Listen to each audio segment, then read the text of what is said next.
Magandang umaga, mga ginang at ginoo. Ito ang inyong kapitan, Aaron Altamira. Ang boses na iyon. Natigilan si Selena sa gitna ng pag-aayos ng mga magasin sa upuan. Naramdaman niya ang unti-unting panlalamig ng kanyang mga kamay, kasabay ng pamilyar na kabog sa kanyang dibdib. Isang kabog na matagal na niyang hindi naramdaman.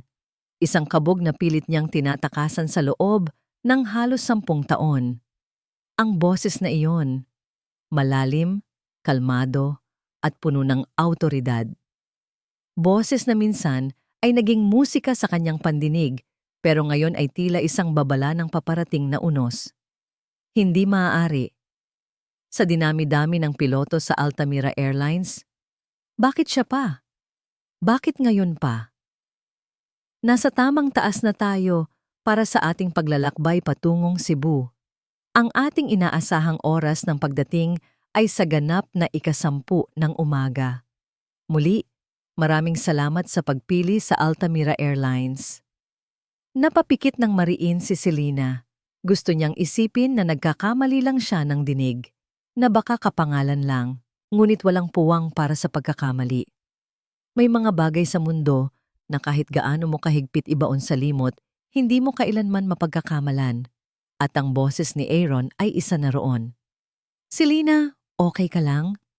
Namumutla ka. Napamulat siya at nakita ang nag-aalalang mukha ni Liza, ang senior flight attendant na naka-assign sa kanya. Ito ang unang araw niya, unang opisyal na lipad. Dapat ay masaya siya. Dapat ay nakakaramdam siya ng pag-asa. Ngumiti siya ng pilit. Okay lang po, Ma'am Liza, medyo kinakabahan lang po siguro. Ngumiti pabalik si Liza at marahang tinapik ang kanyang balikat. Normal lang yan sa una. Magiging maayos din ang lahat. Magtiwala ka lang. Halika, simulan na nating ihanda ang mga inumin. Tumango si Selena at sumunod. Sinubukan niyang ituon ang kanyang isip sa trabaho. Ito ang pangarap niya. Hindi, ito ang kailangan niya, para sa nanay niya, para sa kanilang dalawa. Ang Altamira Airlines ang nagbigay sa kanya ng pinakamagandang offer. Malaking sahod, magagandang benepisyo, kasama na ang tulong medikal para sa kanyang ina. Isang biyaya mula sa langit, o baka isang sumpa na nakabalat kayo. Habang tinutulak niya ang cart ng pagkain sa pasilyo, hindi niya maiwasang isipin ang nakaraan. Ang malawak na hardin ng mansyon ng mga Altamira. Ang puno ng mangga kung saan nila isinulat ang kanilang mga pangalan sa loob ng isang puso. Ang mga ngiti, ang mga harutan, ang mga pangako, at ang sakit, ang biglaang paglisan, ang mga luhang hindi niya maipakita. Sinikap niyang huwag lumingon sa direksyon ng cockpit. Alam niyang may pader sa pagitan nila, pero para sa kanya, para itong isang manipis na salamin lang. Ramdam niya ang presensya nito. Bawat segundo ng biyahe ay isang pagtitiis. Nang matapos ang serbisyo, nagtago siya sa gali. Nagkunwari siyang abala sa pag-aayos ng mga gamit. Ayaw niyang makita siya nito. Hindi pa siya handa. Kailanman ay hindi siya magiging handa. Ngunit alam niyang hindi siya makakatakas magpakailanman. Ilang minuto bago sila lumapag, bumukas ang pinto ng cockpit. Lumabas ang co-pilot. Ngumiti sa kanila. At kasunod nito ay si Aaron. Mas matangkad na siya ngayon. Mas malapad ang mga balikat, bagay na bagay sa uniforme ng isang kapitan. Ang dating mapaglarong ngiti sa kanyang mga labi ay napalitan ng isang seryosong linya. Pero ang mga mata niya, iyon pa rin ang mga matang kayang-kaya siyang tunawin. Mga matang puno ng kislap noon. Pero ngayon ay may kung anong lamig at sakit. Nagtama ang kanilang mga paningin. Isang segundo lang iyon, pero para kay Selena, tumigil ang mundo. Nakita niya ang pagkagulat sa mga mata ni Aaron na mabilis na napalitan ng isang emosyong hindi niya mabasa. Puot? Pagkadismaya? Sa sobrang pagkatulala, hindi niya namalayan na nabitawan niya ang hawak niyang tray ng mga baso. Isang malakas na kalabog ang umaling-awngaw sa buong cabin. Nabasag ang katahimikan. Lahat ng mata ay napunta sa kanya. Naramdaman niya ang pag-init ng kanyang pisngi. Gusto niyang magpalamon sa lupa. "Miss!" sabi ni Aaron, ang boses niya ay propesyonal pero walang emosyon. Lumapit ito at tinulungan siyang damputin ang mga bubog. "Mag-ingat ka." Hindi siya makapagsalita. Tumango lang siya. Tiningnan siya nito ng diretso sa mata. "Miss Sandoval, ikaw ba ang bahala dito?" Tanong nito kay Liza, hindi inaalis ang tingin kay Selena. "Yes, sir. Pasensya na po. Ako na po ang bahala." Mabilis na sagot ni Liza. Tumango si Aaron, tumayo, at bumalik sa cockpit na para bang walang nangyari. Walang bakas ng pagkakakilala. Para sa kanya, isa lang si Selang flight attendant na naging clumsy. Mas masakit pa iyon kaysa sa inaasahan niya. Lumipas ang natitirang oras ng biyahe na parang isang panaginip, isang masamang panaginip. Nang makalapag sila at matapos ang lahat ng tungkulin, si Selena ang unang nagmamadaling lumabas ng eroplano. Kailangan niya ng hangin. Kailangan niyang makalayo. Naglalakad siya sa isang hindi pamilyar na pasilyo ng airport, patungo sa locker room ng mga empleyado. Tahimik ang lugar, hanggang sa may humawak sa kanyang braso. Mahigpit. Napalingon siya, at ang puso niya ay halos tumalon palabas ng kanyang dibdib. Si Aaron. Ang mga mata niya ngayon ay wala ng lamig. Nag-aapoy ang mga ito sa isang emosyong 10 taon na niyang kinatatakutan. "Sa wakas," sabi ni Aaron sa isang mahinang boses, ngunit puno ng bigat. "Nakita rin kita." Hinila siya nito palapit. Ang kanilang mga mukha ay ilang pulgada na lang ang layo. Amoy na amoy niya ang pamilyar nitong pabango. Pagkatapos ng lahat ng taon, isang paliwanag. Humina ang boses nito, puno ng pait. "Iyon lang ang gusto ko." Tinitigan siya nito ng malalim, ang mga mata ay naghahanap ng sagot sa kaluluwa niya. "Bakit, Selena?" Nakatitig lang si Selena sa kanya. Walang salita. Walang emosyon. Tanging ang mabilis na pagtaas at pagbaba ng kanyang dibdib ang nagpapakitang buhay siya, na hindi siya isang multo mula sa nakaraan na bigla na lang nagpakita para pahirapan si Aaron. Ang katahimikan niya ang lalong sumusunog sa pasensya ni Aaron. "Hindi ka pa rin ba magsasalita?" Muling tanong ni Aaron, ang boses ay may bahid na ng pakiusap. 10 taon, Selena. 10 taon akong naghintay. Isang salita lang. Sabihin mo sa akin kung bakit. Pero umiling lang si Selena. Nakita ni Aaron ang pangingilid ng luha sa mga mata nito bago ito marahas na bumawi ng kamay mula sa kanyang pagkakahawak. "Wala kang dapat malaman, sir," sabi nito, at ang salitang sir ay parang sampal sa kanyang mukha. "Pasensya na po, kailangan ko nang umalis." Pagkatapos ay tumalikod ito at naglakad palayo ng mabilis. Iniwan siyang muling nakatayo doon, mag-isa. Ganoon lang. Katulad ng dati. Bigla na lang siyang tatalikuran at iiwan. Naramdaman ni Aaron ang pagkuyom ng kanyang mga kamao sa gilid.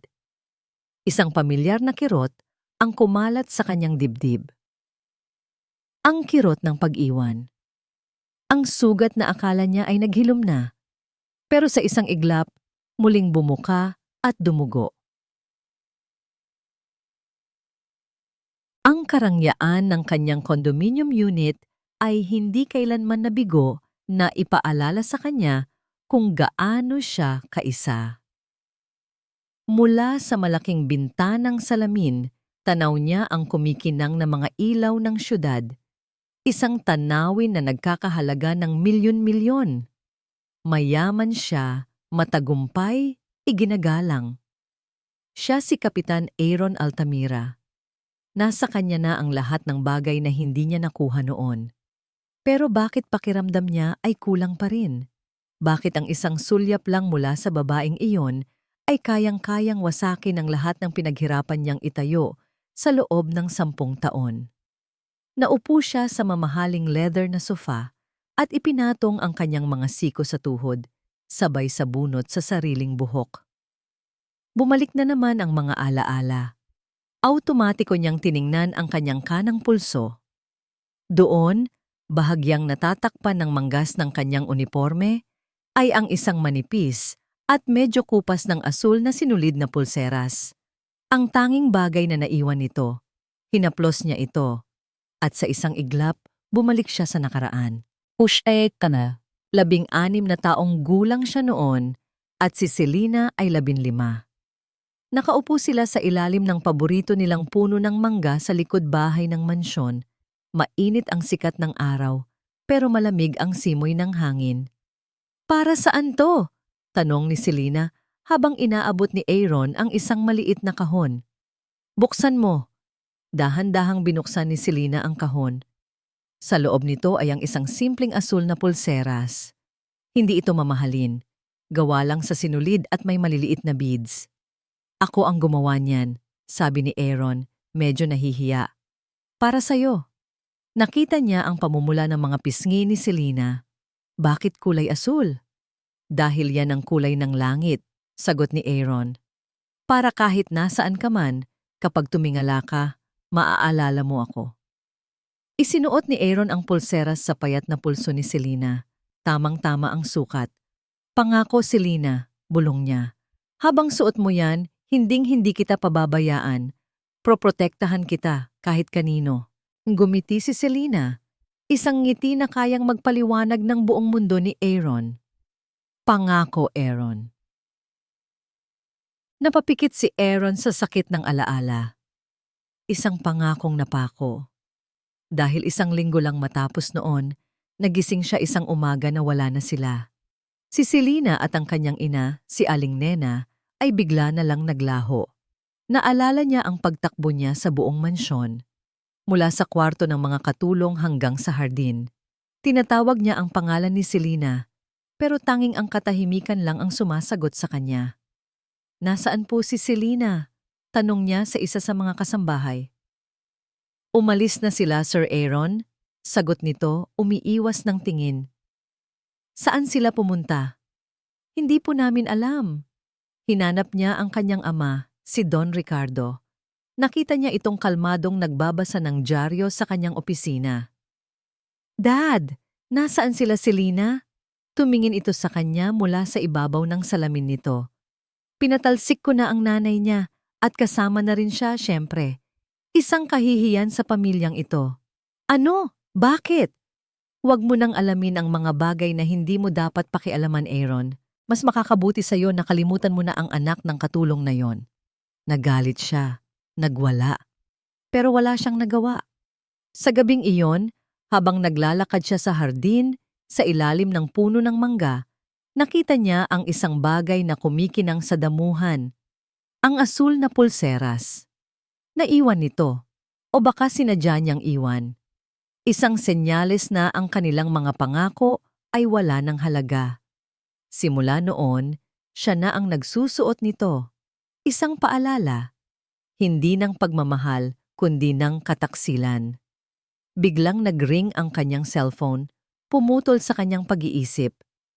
Pangalan ni Beatrice ang nasa screen. Ang kanyang fiancé.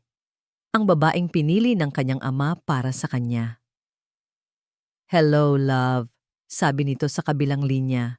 "Are you free? Let's have dinner." Wala siya sa mood, pero pumayag na rin siya. Mas mabuti na ito kaysa manatili sa kanyang apartment kasama ang mga multo ng nakaraan. Nasa isang mamahaling restaurant sila nang makita niya ulit si Selena. Nakaupo ito sa isang mesa sa di kalayuan. Kausap ang isang babaeng naka-uniforme rin. Mukhang kasamahan niya sa trabaho. Nagtatawanan sila, parang walang problema, parang hindi siya nasasaktan. Naramdaman ni Aaron ang pag-init ng kanyang ulo. Pagkatapos siyang iwan sa ere sa airport kanina, ngayon ay nagagawa nitong tumawa na parang wala lang. Hindi niya namalayan na nakatitig na pala siya ng masama sa direksyon ni Selena. Napansin ito ni Beatrice. Sinundan nito ang kanyang tingin. "Oh, it's her," sabi ni Beatrice sa isang matamis, ngunit may pahiwatig na boses. "Ang bagong flight attendant." Tumingin si Beatrice pabalik sa kanya. Isang mapanuring ngiti ang gumuhit sa mga labi nito. Hinawakan nito ang kanyang kamay sa ibabaw ng mesa. Mukhang magiging problema siya. Mahal ko. Baka dapat nating siguraduhin na alam niya kung saan siya lulugar. Kinabukasan, ang unang ginawa ni Selena pagdating sa opisina ay ang mag-request ng pagbabago sa kanyang flight schedule. Kailangan niyang makalayo kay Aaron. Hindi dahil sa galit siya, kundi dahil sa takot. Takot na baka sa isang saglit na kahinaan, masabi niya ang lahat. Takot na baka masira niya ang tahimik na buhay na pilit niyang binubuo para sa kanyang ina. Ang trabahong ito, ang tanging pag-asa nila. Hindi niya ito pwedeng isugal. Pasensya na si Lina, pero puno na ang lahat ng ibang ruta. Sabi ng scheduler, isang babaeng nasa mid-40s na may mabait na mukha. At saka base sa report, naging maganda naman daw ang performance mo kahapon. Hiniling mismo ni Captain Altamira na manatili ka sa team niya. Parang binuhusan ng malamig na tubig si Selena. Si Aaron? Hiniling nito na manatili siya? Bakit? Para mas pahirapan siya? Wala siyang nagawa, kundi tumango at ngumiti ng pilit. Sige po, salamat po. Amedijim, isang linggo ang lumipas na puno ng pag-iwas. Sa bawat biyahe, ginagawa ni Selena ang lahat para hindi sila mag-cruise ng landas ni Aaron. Kung lalabas ito ng cockpit, papasok siya sa galley. Kung kakausapin siya nito, sasagot siya ng maikli at propesyonal. Naramdaman niya ang mga titig nito. Minsan, nahuhuli niya itong nakatingin sa kanya. Ang mga mata ay puno ng mga tanong na hindi masabi. Ngunit umiiwas lang siya. Iyon ang pinakamabuting gawin. Isang gabi, mayroong isang maliit na pagtitipon para sa mga empleyado bilang selebrasyon ng anibersaryo ng kumpanya. Ayaw sanang pumunta ni Selena, ngunit pinilit siya ni Liza. Kailangan mo ring mag-relax paminsan-minsan, sabi nito. Sa reception, sinubukan ni Selena na manatili sa isang sulok, uminom ng juice at maghintay ng tamang oras para umalis. Ngunit tila hinahabol siya ng gulo. Well, look who's here! Isang boses na matamis, pero puno ng kamandag. Napalingon si Selena at nakita si Beatrice Sandoval, nakasuot ng isang mamahaling pulang bestida na bumabagay sa maputi nitong balat. Nakakapit ito sa braso ni Aaron na nakatayo sa likod nito na may seryosong mukha. The clumsy flight attendant. Dagdag pa ni Beatrice, sapat na malakas para marinig ng ilang katabing empleyado. Naramdaman ni Selena ang pag-iinit ng kanyang mga pisngi. Yumuko siya. Good evening, ma'am, sir. Ngumiti si Beatrice, isang ngiting hindi abot sa kanyang mga mata. You know, my dress is quite expensive. I hope you won't spill anything on it. Pagkasabi noon, bahagyang ikinilos ni Beatrice ang kanyang kamay na may hawak na baso ng red wine. Aksidenteng natabig nito ang siko ni Selena. Ang malamig na alak ay tumapon sa puting uniforme ni Selena. Lumikha ng isang malaking pulang mantsa. Napasinghap ang mga nakakita. Oh my goodness, I'm so sorry, sabi ni Beatrice, pero ang tono niya ay puno ng kasiyahan. Look what you made me do. You should be more careful. Nakatitig lang si Selena sa mantsa sa kanyang dibdib. Naramdaman niya ang kahihiyan na gumagapang sa buong katawan niya. Mag-sorry ka, utos ni Beatrice sa mahinang boses. Tumingin si Selena kay Aaron, naghahanap ng tulong. Ngunit blanko lang ang mukha nito, nakatingin sa kanya na parang estranghero. Walang tutulong sa kanya. Mag-isa lang siya. Pasensya na po, ma'am, sabi ni Selena. Ang bawat salita ay parang bubog sa kanyang lalamunan. Tumawa ng mahina si Beatrice. It's okay. Just clean yourself up. You're an eyesore. Mabilis na tumalikod si Selena at halos takbuhin ang papunta sa banyo. Doon, sa harap ng salamin, habang pinupunasan ng mantsa, bumuhos ang mga luhang kanina pa niya pinipigilan.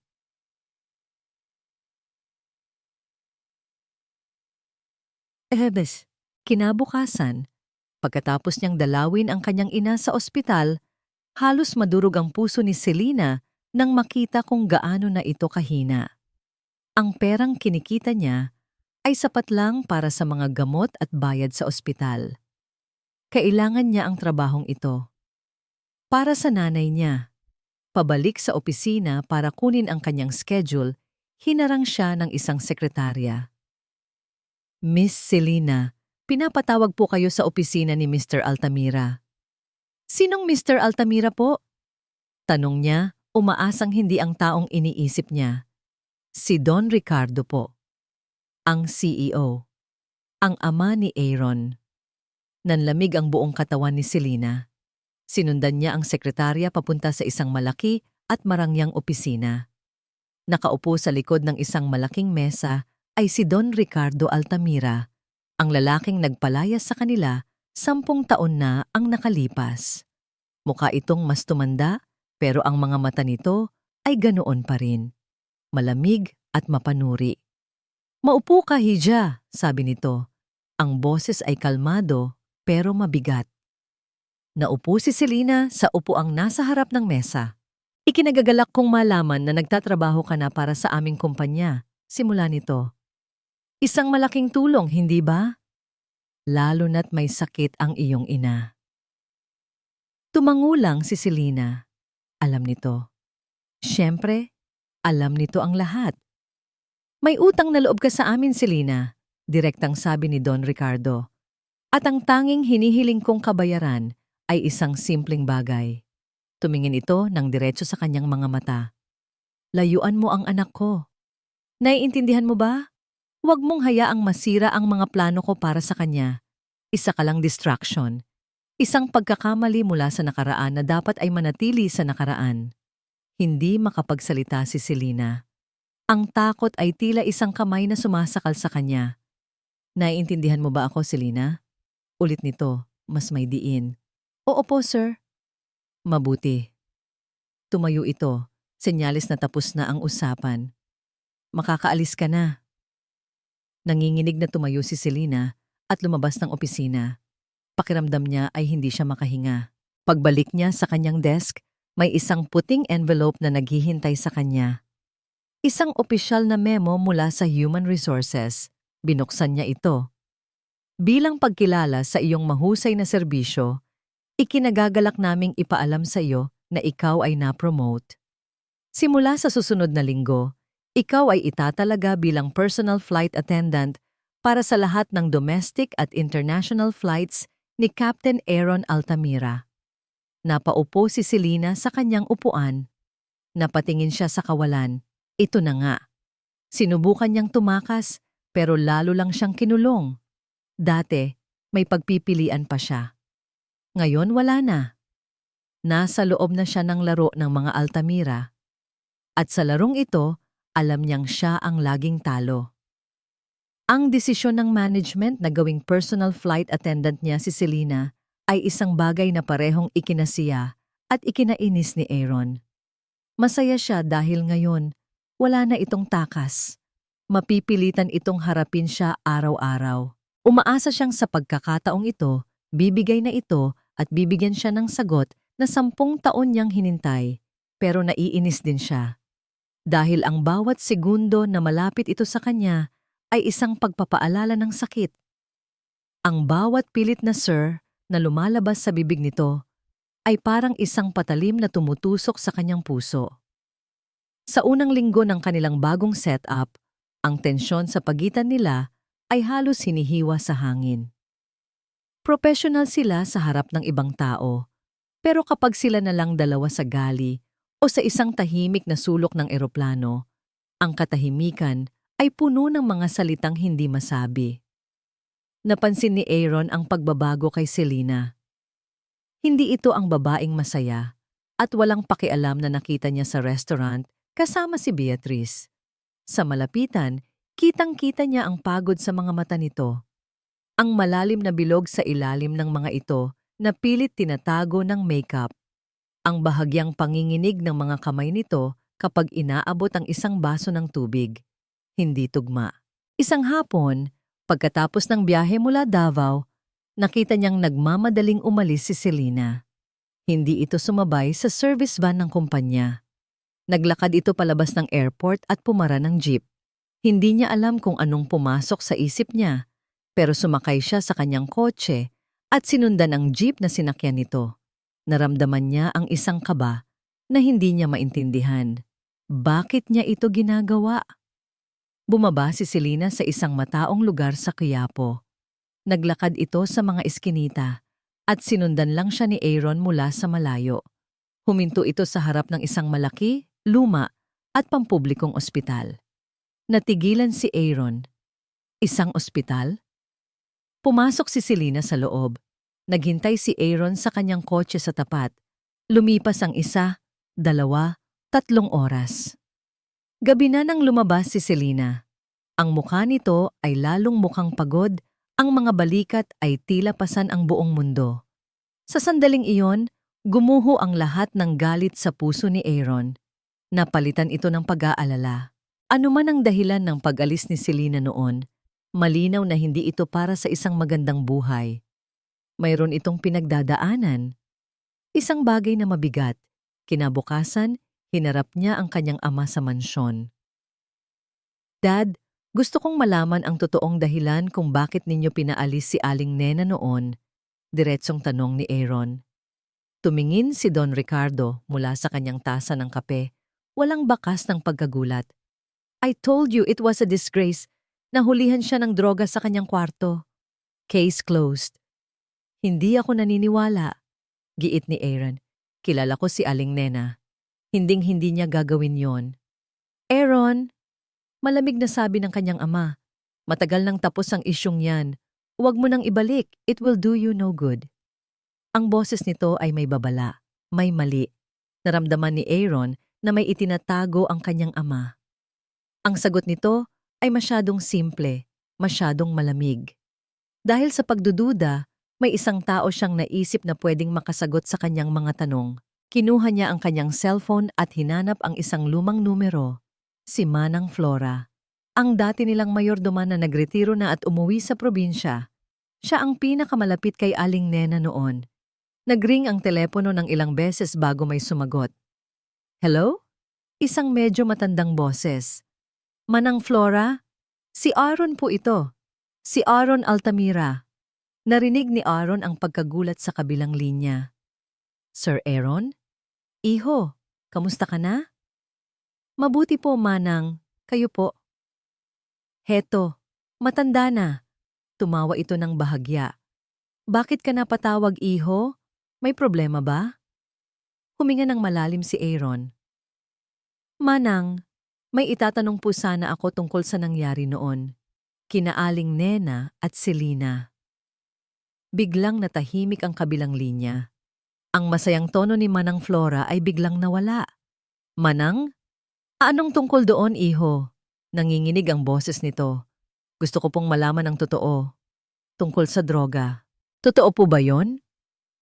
Narinig ni Aaron ang malalim na paghinga ni Manang Flora na para bang takot na takot ito. Manang, please. Kailangan kong malaman. Iho. Nagsimulang umiyak ang matanda sa kabilang linya. May mga bagay na mas mabuting wag nang halungkatin. Pero bakit po? Manang, sabihin niyo po sa akin. Narinig niya ang hikbi nito. Hindi mo gugustuhing malaman ang totoo, Iho. Patawarin mo ako. Manang, please. Ang ama mo, sabi ni Manang Flora sa nanginginig na boses, halos pabulong na. Makapangyarihan siyang tao. Ang biyahe papuntang Hong Kong ang pinakamahabang biyahe sa buhay ni Selena. 4 na oras. 4 na oras na kailangan niyang makasama si Aaron sa isang masikip na espasyo, ilang libong talampakan sa himpapawid. Sa unang 2 oras, naging maayos ang lahat. Ginawa niya ang kanyang trabaho nang may ngiti sa labi, kahit na sa loob niya ay nagwawala ang kanyang kaba. Paminsan-minsan, naririnig niya ang boses ni Aaron sa intercom, nagbibigay ng updates sa mga pasahero. At sa bawat pagkakataong iyon, hindi niya maiwasang mapahawak sa kanyang dibdib. Nasa kalagitnaan sila ng paghahain ng tanghalian nang biglang yumanig ang eroplano. Isang bahagyang pag-ugalang sa simula. Normal lang iyon, ngunit pagkaraan ng ilang segundo, isa pang mas malakas na yumanig ang sumunod, kasabay ng biglaang pag-ilaw ng fasten seatbelt sign. Mga ginang at ginoo, ito po ang inyong kapitan. Nakakapasok po tayo sa isang lugar na may masamang panahon. Mangyaring manatili po sa inyong mga upuan at ikabit ang inyong mga seatbelt. Sa mga cabin crew, itigil po muna ang serbisyo at umupo sa pinakamalapit na upuan. Ang kalmadong boses ni Aaron ay bahagyang nakatulong, pero hindi nito napigilan ang mga kinakabahang bulungan ng mga pasahero.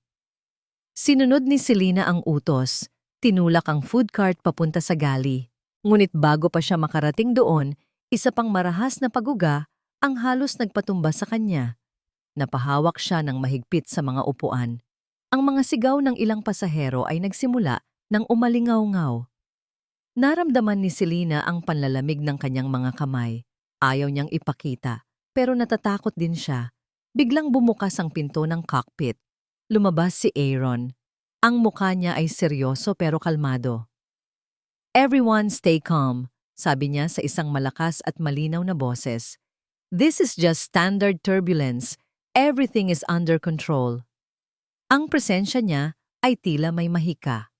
Ang simpleng paglabas niya ay nagbigay ng kapanatagan sa mga pasahero at kahit sa ibang mga flight attendant. Nakita siya ni Selena, hindi bilang si Aaron, ang lalaki mula sa kanyang nakaraan, kundi bilang si Kapitan Altamira, ang pinuno ng sasakyang ito, ang taong responsable para sa buhay ng lahat ng naririto. At sa sandaling iyon, nakaramdam siya ng paghanga. Habang naglalakad si Aaron sa pasilyo para i-check ang kalagayan ng lahat, isang napakalakas na pagyanig ang muling tumama sa eroplano. Ang pagyanig na ito ay iba. Parang biglang nahulog ang eroplano ng ilang talampakan. Nawalan ng balanse si Selena. Naramdaman niya ang pagkawala ng sahig sa kanyang mga paa. Ang sigaw niya ay nalunod sa sigaw ng iba. Inihanda niya ang sarili para sa pagbagsak. Ngunit hindi sahig ang sumalo sa kanya. Dalawang malakas na braso ang humablot sa kanya mula sa ere at niyakap siya ng mahigpit. Isinubsob siya nito sa isang matigas, ngunit mainit na dibdib. Amoy na amoy niya ang pamilyar na pabango. Ang pabango ni Aaron. Nakatayo sila sa gitna ng pasilyo, sa gitna ng sigawan at takot. Pero sa loob ng mga bisig ni Aaron, tila tumahimik ang lahat. Rinig na rinig niya ang kalmado at malakas na tibok ng puso nito. Isang matatag na ritmo sa gitna ng kaguluhan. "Got you," bulong nito sa kanyang tainga. Dahan-dahan siyang tumingala. Nagtama ang kanilang mga mata. Wala na ang lamig. Wala na ang galit. Ang nakita niya sa mga mata ni Aaron ay purong pag-aalala. Isang pag-aalalang tumagos sa lahat ng pader na itinayo ni Selena sa paligid ng kanyang puso. Hindi niya namalayan kung gaano sila katagal na magkatitigan. Para bang bumalik sila sa ilalim ng puno ng mangga, kung saan sila lang ang tao sa mundo. Nang unti-unting kumalma ang eroplano, dahan-dahan din siyang binitawan ni Aaron. Ngunit ang mga kamay nito ay nanatili sa kanyang mga braso. Tila sinusigurong hindi na siya muling matutumba. "Okay ka lang?" Tanong nito, ang boses ay malumanay.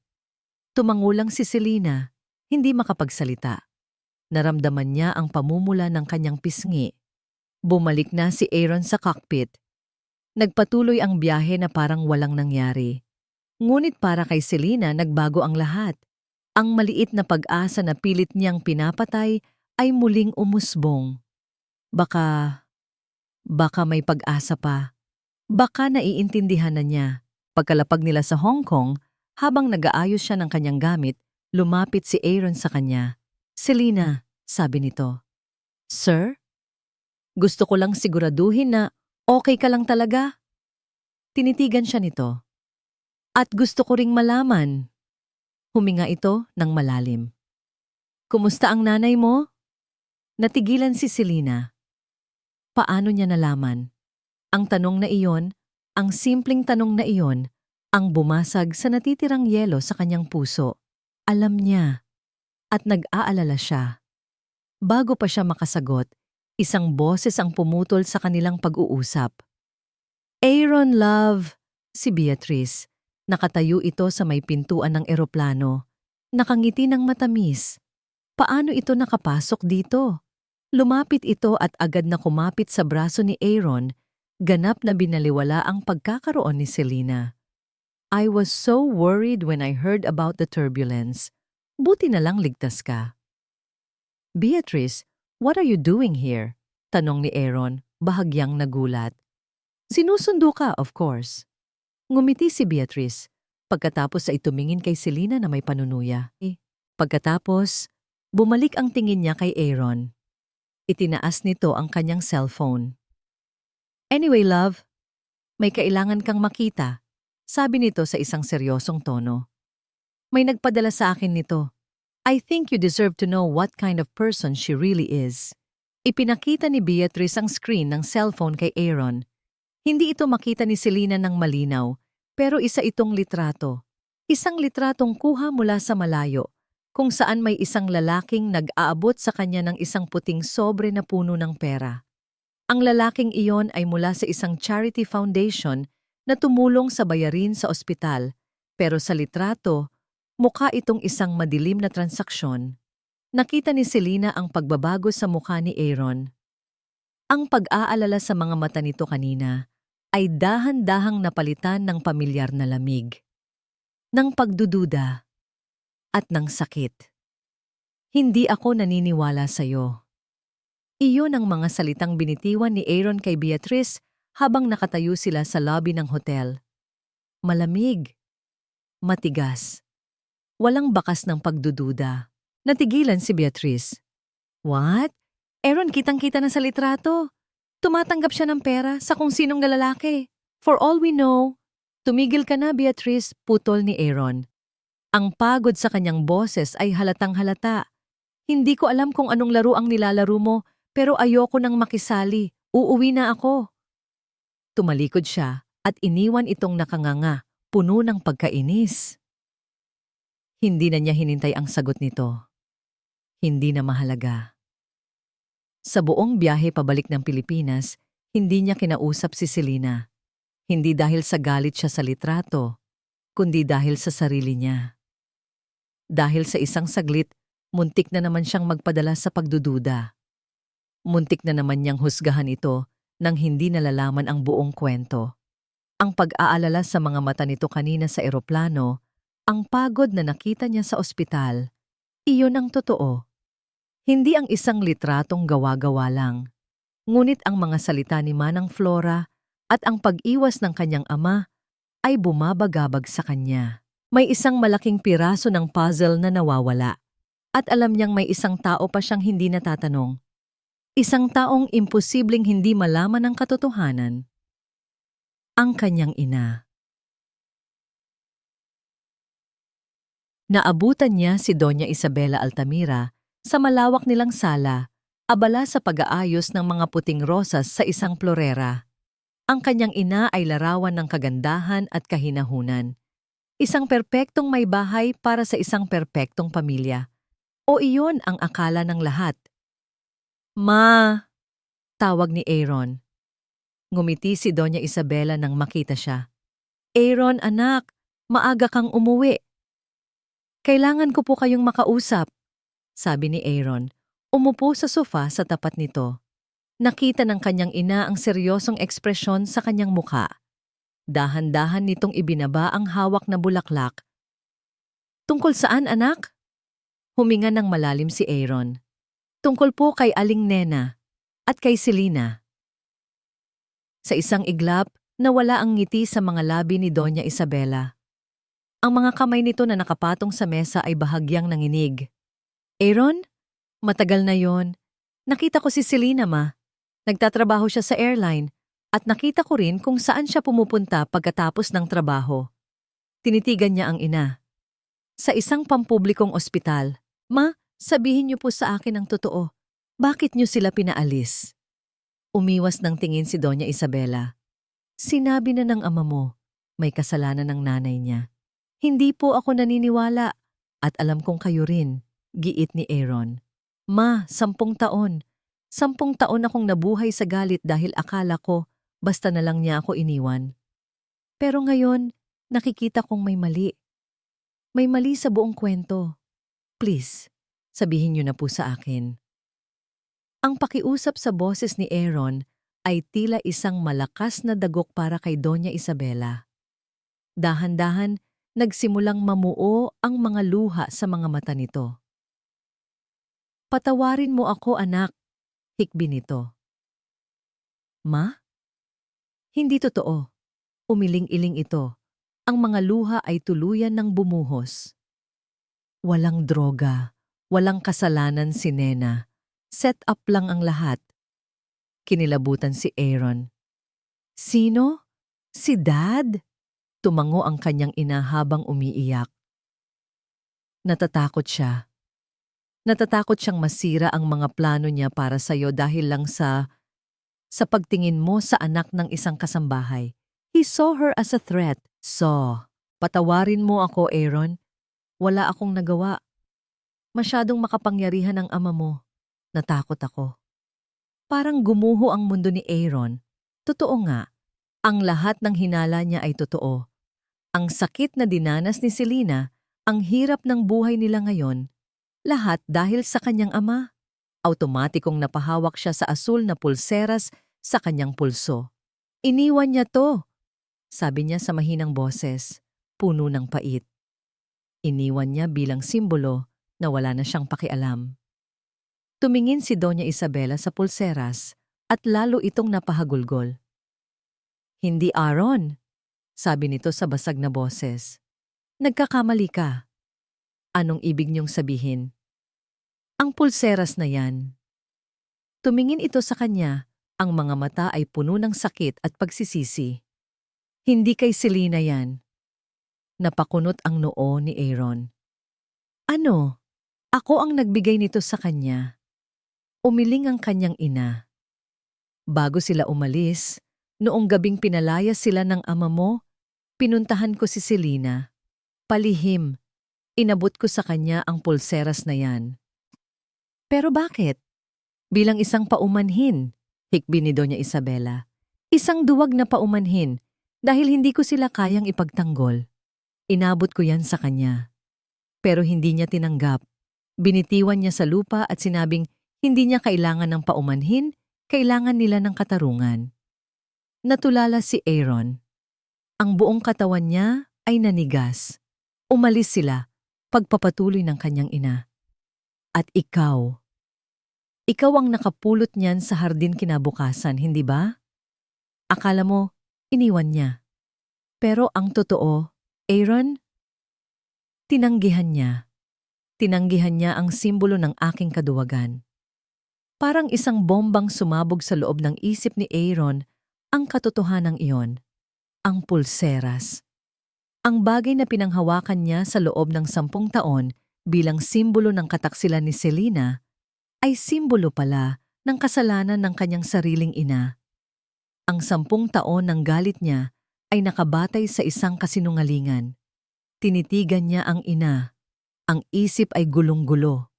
Hindi niya alam kung ano ang sasabihin. Hindi niya alam kung ano ang mararamdaman. Nang makita ni Doña Isabela ang pagkawasak sa mukha ng anak, lalo itong natakot. Hinawakan nito ang kamay ni Aaron. Anak, pakiusap, pagmamakaawa nito. Huwag mo nang ituloy. Huwag ka nang maghalungkat pa. Bakit, ma? Dahil ba malalaman kong si Dad ang may kasalanan? Umiling ang kanyang ina. Ang mga mata ay puno ng matinding takot. Hindi lang yon, Aaron. Ano pa? Ang buong katotohanan? Humikbi ito. Eiichi, wawasakin nito ang pamilya natin. Ang pakiramdam ng pag-asa na naramdaman ni Selena sa eroplano ay kasing bilis ng paglaho ng mga ulap pagkatapos ng turbulensya. Pagbalik niya sa Maynila, ang bigat ng realidad ay muling dumagan sa kanya ng 10 beses pa.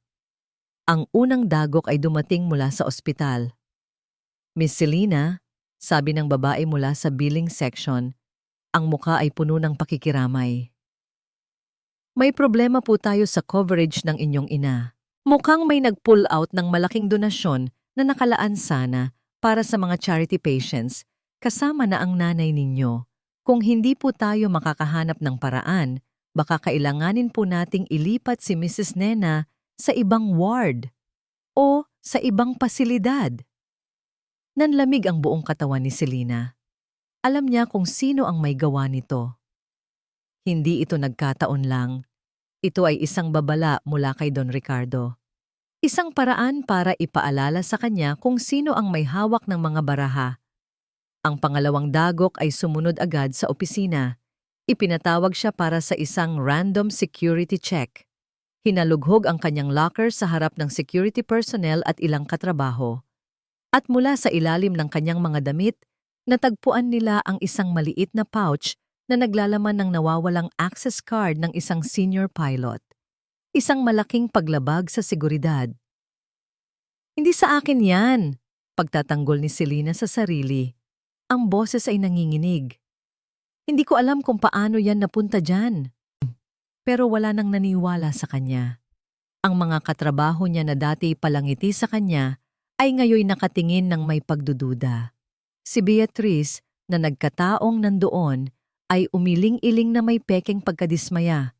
Nakakahiya, bulong nito, sapat na para marinig niya. Sinuspinde siya habang iniimbestigahan ang insidente. Walang trabaho, walang sahod. Sa isang iglap, nawala ang lahat.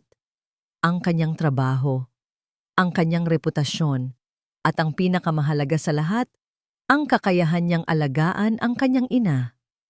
Gabi. Umuulan ng malakas sa labas, tila nakikidalamhati sa nararamdaman niya.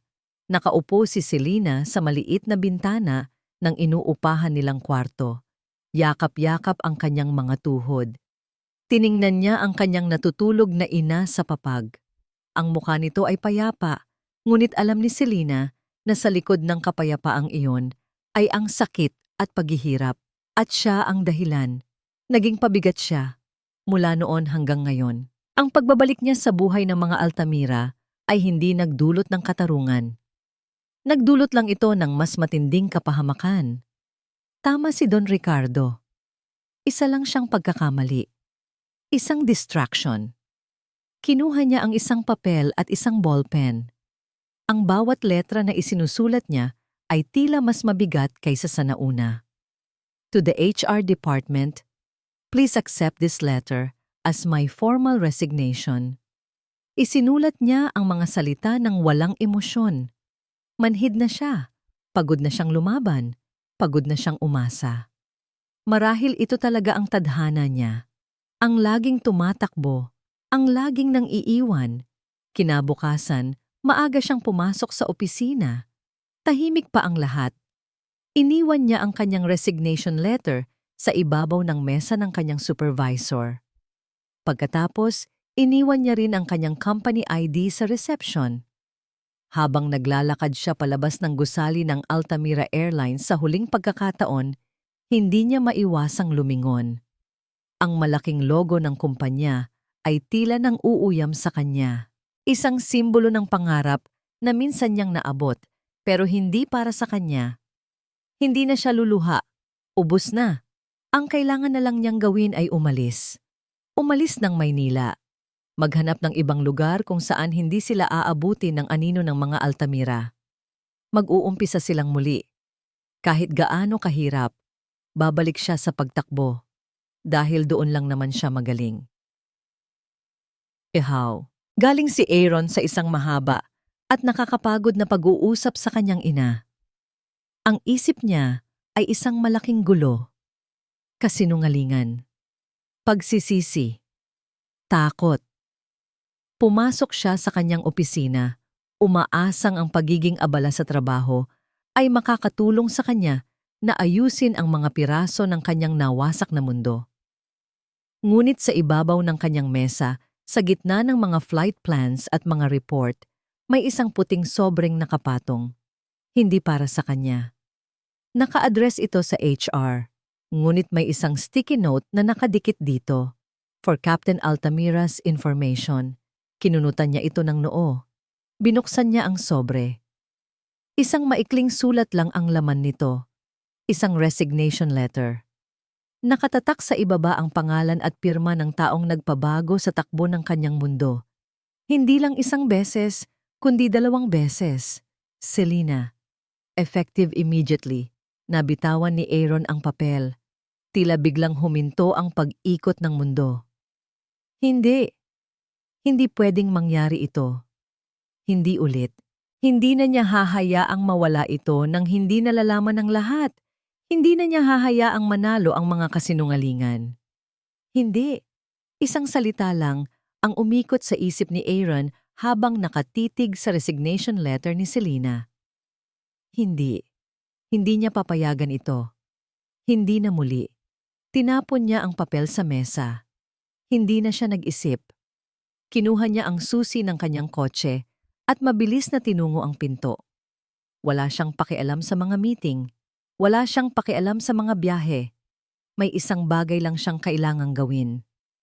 Habang nagmamaneho siya palabas ng syudad, umulan ng malakas. Ang malalaking patak ng ulan ay humahampas sa windshield ng kanyang sasakyan kasabay ng malakas na kabog ng kanyang dibdib. Bawat kilometrong tinatakbo niya ay isang karera laban sa oras. Alam niya kung saan siya pupunta. Ang tanging tao na makakapagbigay sa kanya ng buong katotohanan. 2 oras siyang nagmaneho hanggang sa marating niya ang isang maliit at tahimik na bayan sa Laguna. Huminto siya sa tapat ng isang simpleng bahay na may maliit na hardin. Ang bahay ni Manang Flora. Basang-basa siya ng ulan nang kumatok siya sa pinto. Ilang sandali pa, bumukas ito. Isang matandang babae na may mga kulubot sa muka at puti ng buhok ang sumilip. Nanlaki ang mga mata nito sa gulat. "Sir Aaron?" "Manang," sabi ni Aaron. Ang boses niya ay halos hindi marinig dahil sa pagod at pagmamadali. "Pakiusap po, kailangan ko kayong makausap." Pinapasok siya ni Manang Flora. Sa loob ng maliit nitong sala, sa gitna ng amoy ng lumang kahoy at bagong lutong kape, ibinuhos ni Aaron ang lahat. "Manang, alam ko na pong set up lang ang lahat," sabi niya. Nakaupo sa gilid ng upuan, ang mga siko ay nasa tuhod. "Sinabi na po sa akin ni Mama, pero alam kong may kulang pa. Alam kong may mas malalim pang dahilan. Pakiusap po, Manang, para kay Selena. Nawawala na naman po siya sa akin. Kailangan kong malaman ang lahat para matulungan ko siya." Nakita ni Aaron ang pag-aalinlangan at takot sa mga mata ng matanda. "Natatakot po kayo kay Dad." "Alam ko po," pagpapatuloy ni Aaron. Hinawakan niya ang magaspang na kamay ng matanda. "Pero mas natatakot po akong mawala ulit siya. Manang, nagmamakaawa po ako." Sa unang pagkakataon sa buhay niya, nagmakaawa si Aaron Altamira. Hindi bilang isang amo, kundi bilang isang lalaking desperado. Nakita ni Manang Flora ang sinseridad sa kanyang mga mata. At doon, bumigay na ito. Umiiyak na ikinuwento ni Manang Flora ang lahat. Ang banta ni Don Ricardo kay Aling Nena. Ang pagpili ni Aling Nena na umalis ng tahimik para protektahan si Selena. At ang pinakamasakit sa lahat, ang papel ni Doña Isabela. Na alam nito ang lahat pero pinili nitong manahimik. Ikinuwento nito kung paanong nasaksihan niya ang pag-abot ni Doña Isabela ng pulseras at ang pagtanggi ni Selena. Ang bawat salita ay isang karayom sa puso ni Aaron. Ang buong 10 taon ng kanyang buhay ay isang malaking kasinungalingan na binuo ng sarili niyang mga magulang. "Nasaan siya, Manang? Alam niyo po ba kung saan siya pwedeng pumunta?" Tanong ni Aaron pagkatapos marinig ang lahat. "Ang alam ko lang, iho, ay balak na nilang umalis ng Maynila. Narinig ko kay Selena na babalik sila sa probinsya ng kanyang ina. Sa Bicol." Bicol, bus. Isang terminal ng bus. Iyon ang tanging naisip niya. Nagpasalamat siya kay Manang Flora at muling sumakay sa kanyang kotse. Ang ulan ay mas lalo pang lumakas pero mas mabilis pa sa hangin ang takbo ng kanyang sasakyan pabalik ng Maynila. Diretso siya sa Cubao, ang pinakamalaking terminal ng bus sa Metro Manila. Pagdating niya roon, ang lugar ay isang dagat ng tao. Ingay ng mga busina, amoy ng diesel, sigaw ng mga konduktor. Para siyang naghahanap ng isang karayom sa gitna ng dayami. Tumakbo siya. Bawat terminal na may biyaheng papuntang Bicol ay pinasok niya. Nagbabaka sakali. Tinitingnan niya ang bawat mukha, ang bawat babaeng may mahabang buhok na nakatalikod. Naga! Sorsogon! Legazpi! Sigaw ng mga konduktor. Pakiramdam niya ay nauubusan na siya ng hininga. Paano kung huli na siya? Paano kung nakaalis na ito? At pagkatapos, sa gitna ng kaguluhan, nakita niya ito. Nakatayo sa tabi ng isang bus na may sign na Naga. Nakatalikod ito, may bitbit na isang malaking lumang bag. Papasok na ito sa bus. Selena! Sumigaw si Aaron ng buong lakas. Ngunit hindi siya narinig nito dahil sa ingay. Tumakbo siya. Tinulak niya ang lahat ng nakaharang sa kanyang daan. Wala siyang pakialam. Isang hakbang na lang at makakaakyat na si Selena sa bus. Sa huling sandali, naabutan niya ito. Hinawakan niya ng mahigpit ang braso nito. Napalingon si Selena, ang mukha ay puno ng pagkagulat. Hingal na hingal si Aaron, basang-basa ng ulan at pawis. Tinitigan niya ito ng diretso sa mga mata, ang dibdib niya ay umaakyat at bumababa. Huwag kang umalis, sabi niya. Ang boses ay basag sa pagod at desperasyon. Alam ko na ang lahat. Hinawakan niya ang kamay nito, mas mahigpit, na para bang takot siyang bibitaw ito at maglalaho. This time, sabi niya, ang mga mata ay nangungusap, puno ng isang pangakong 10 taon niyang ipinagkait. Hayaan mong ako naman ang lumaban para sa ting dalawa. Nakatitig lang si Selena sa mga mata ni Aaron. Ang ulan ay tumitila na, pero ang mga patak nito mula sa bubong ng terminal ay pumapatak pa rin sa kanilang mga balikat. Hindi niya ito nararamdaman. Ang tanging nararamdaman niya ay ang init ng kamay ni Aaron na nakahawak sa kanya at ang bigat ng mga salitang binitiwan nito.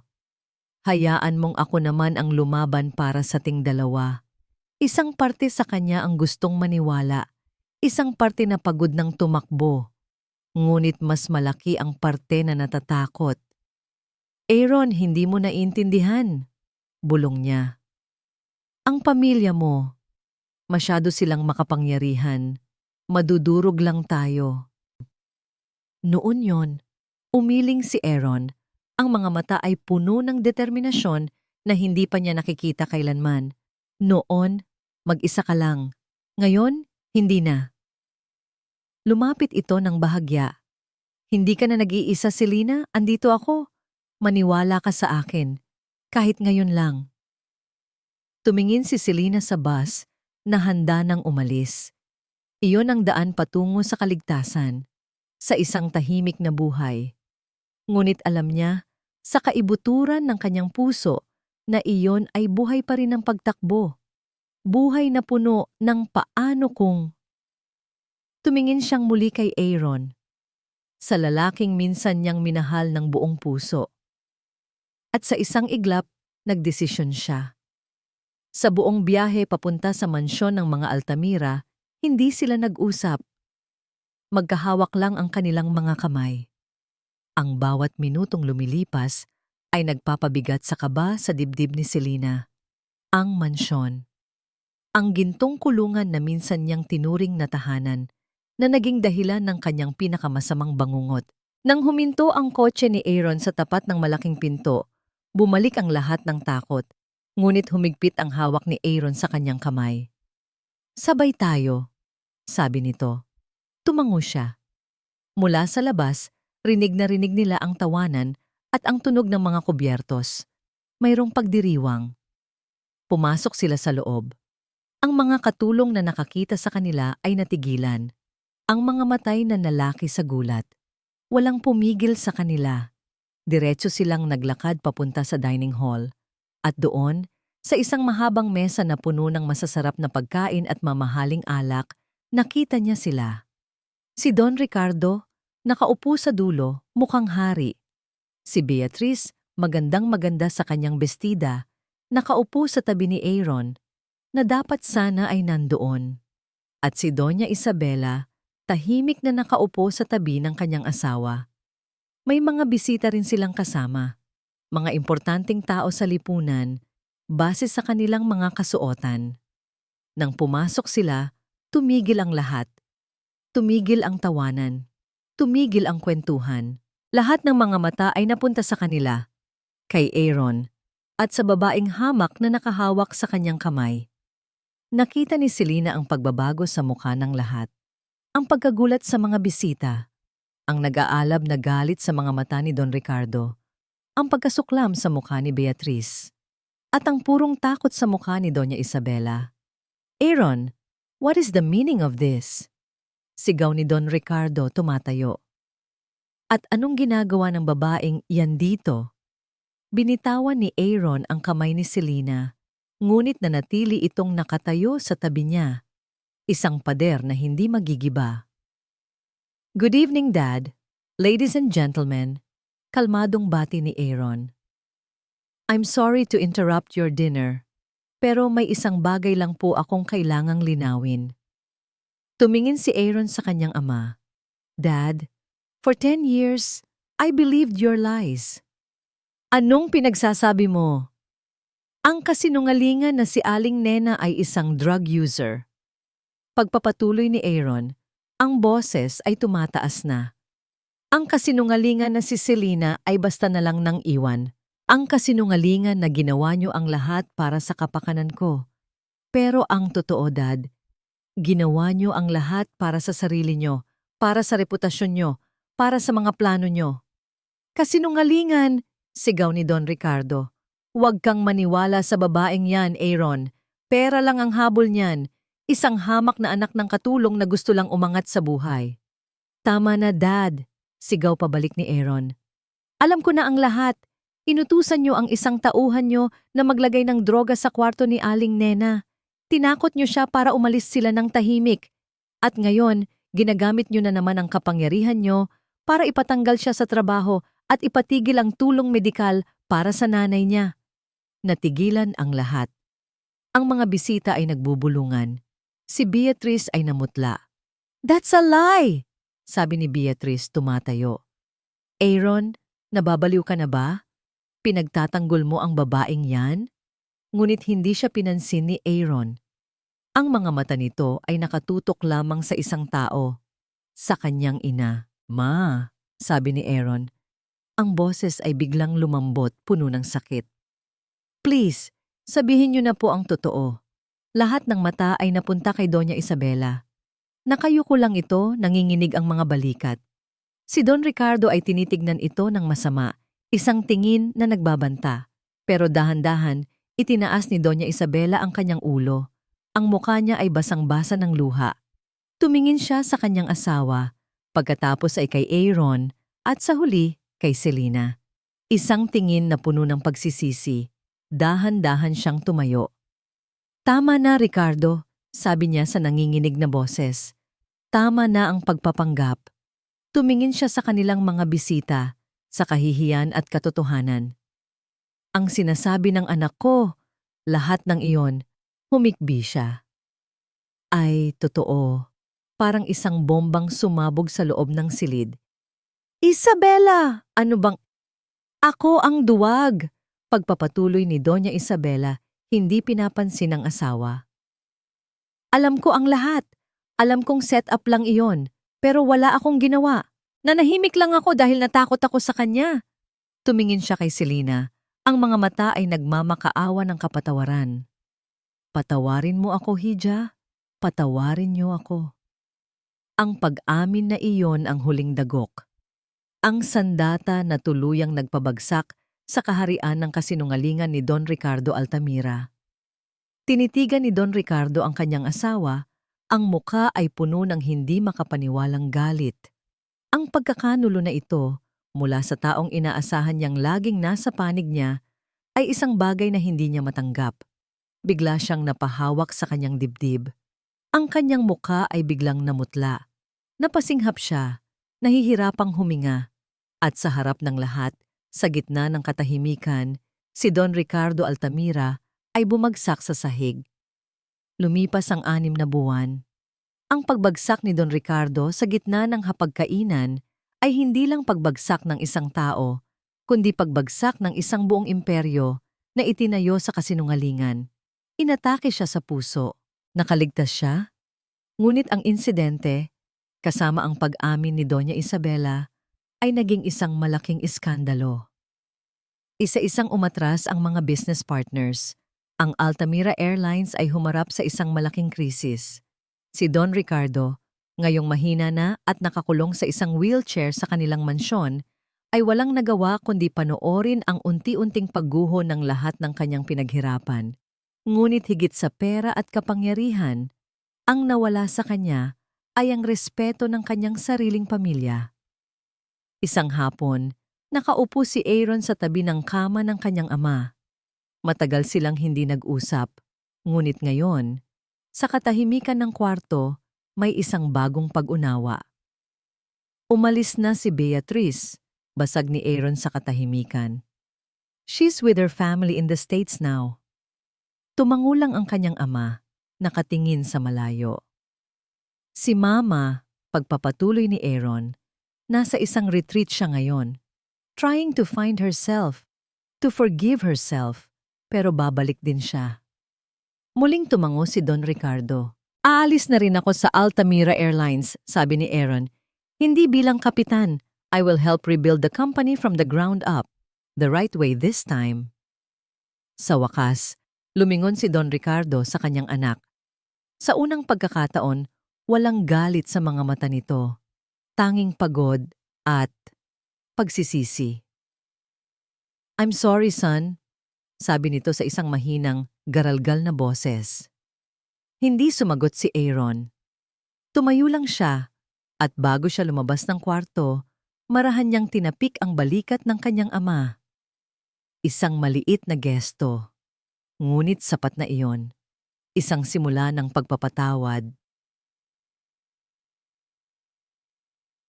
Ang araw ay ginyuru sa maliit na bahay na inuupahan nila ngayon sa Tagaytay. Mula sa bintana tanaw niya ang luntiang mga puno at ang asul na lawa sa di kalayuan.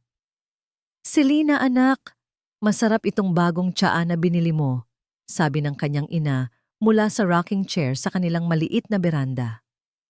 Ngumiti si Selina. Malaki na ang ipinagbago ng kalusugan ni Aling Nena. Nang pumutok ang iskandalo, maraming tumulong sa kanila. Ang Altamira Airlines, sa utos ni Aaron, ang sumagot sa lahat ng gastusin sa ospital. Ngayon, nasa remisyon na ang kanyang ina. Ang bigat na matagal nang nakadagan sa mukha nito ay napalitan ng kapayapaan. Mabuti po't nagustuhan yon, Nay, sagot ni Selina, lumabas para samahan ito. Naupo siya sa tabi ng kanyang ina at sabay nilang pinanood ang paglubog ng araw. Masaya ako para sa iyo, anak, biglang sabi ni Aling Nena. Para saan po, Nay? Para sa inyo ni Aaron. Ngumiti ito. Natagpuan niyo na ulit ang isa't isa, isang bagay na hindi nagawa ng henerasyon namin. Naramdaman ni Selina ang pag-init ng kanyang mga pisngi. Totoo. Sa gitna ng lahat ng gulo, sila ni Aaron ang naging lakas ng isa't isa. Araw-araw siyang dinadalaw nito, kahit gaano pa ito kaabala sa pag-aayos ng kanilang kumpanya. At ngayon, papunta na naman ito. Maya-maya pa, isang pamilyar na kotse ang huminto sa tapat ng kanilang gate. Lumabas si Aaron, hindi na naka-unipormeng kapitan, kundi nakasimpleng polo shirt at maong lang. Ngunit para kay Selina, mas gwapo ito ngayon, mas totoo. Good afternoon po, Tita Nena. Magalang na bati nito. Halika, iho, magkape ka muna. Alok ng kanyang ina. Sa susunod na po, hihiramin ko po muna si Selina, kung okay lang po. Ngumiti lang ang kanyang ina bilang sagot. Naglakad sila ni Aaron sa isang pamilyar na daan. Isang maliit na parke na may malaking puno sa gitna. Hindi ito ang puno ng mangga nila noon, pero ang pakiramdam ay pareho. Naupo sila sa isang bench sa ilalim ng puno. "Kamusta ang araw mo?" tanong ni Selena. "Mas okay na ngayon dahil kasama na kita," sagot ni Aaron. Hinawakan ng kanyang kamay. Nagkwentuhan sila tungkol sa mga simpleng bagay. Sa trabaho, sa kanyang ina, sa pangarap, walang tensyon, walang takot, tanging kapayapaan at pagmamahal. Biglang tumayo si Aaron sa kanyang harapan. Kumunot ang noo ni Selena. "Selena," sabi nito, ang boses ay seryoso. 10 taon tayong pinaghiwalay ng mga kasinungalingan, ng takot, ng pride. Pero sa loob ng 10 taon na yon, kahit kailan, hindi nawala ang pagmamahal ko sa'yo. Naramdaman ni Selena ang pangingilid ng kanyang mga luha. Lumuhod si Aaron sa harap niya. Ngunit hindi isang singsing na diamante ang kinuha nito mula sa kanyang bulsa. Kinuha nito ang isang bagay na mas mahalaga, ang luma at kupas na asul na pulseras. "Pangako, Selena," sabi ni Aaron. Ang boses ay puno ng emosyon. Inuulit ang mga salitang binitiwan niya noon, pero may mas malalim ng kahulugan ngayon. "Habang suot mo to, hinding-hindi na kita pababayaan. Proprotektahan kita kahit kanino at mamahalin kita habang buhay." Itinaas nito ang pulseras. Hindi na to simbolo ng isang pangakong napako o ng isang kasalanan. Simula ngayon, ito na ang magiging simbolo ng ating bagong simula. "Selena," tumingin ito ng diretso sa kanyang mga mata. Ang sarili nitong mga mata ay naluluha na. "Will you marry me?" Hindi na napigilan ni Selena ang kanyang mga luha. Ngunit ngayon, ito ay mga luha ng purong kaligayahan. Tumango siya. "Oo, Aaron." "Oo." Dahan-dahang isinuot ni Aaron ang pulseras sa kanyang pulso. Tamang-tama ang sukat. Pagkatapos ay tumayo ito, niyakap siya ng mahigpit at sa ilalim ng puno, sa ginintuang sinag ng papalubog na araw, hinalikan siya nito. Isang halik na naghilom sa lahat ng sugat ng nakaraan. Isang halik na puno ng pangako ng isang magandang kinabukasan. Ang kanilang kwento ay hindi isang fairy tale. Puno ito ng sakit, luha, at mga pagkakamali.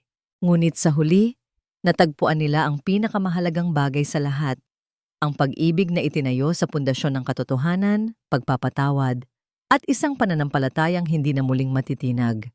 Ang kanilang bagong simula.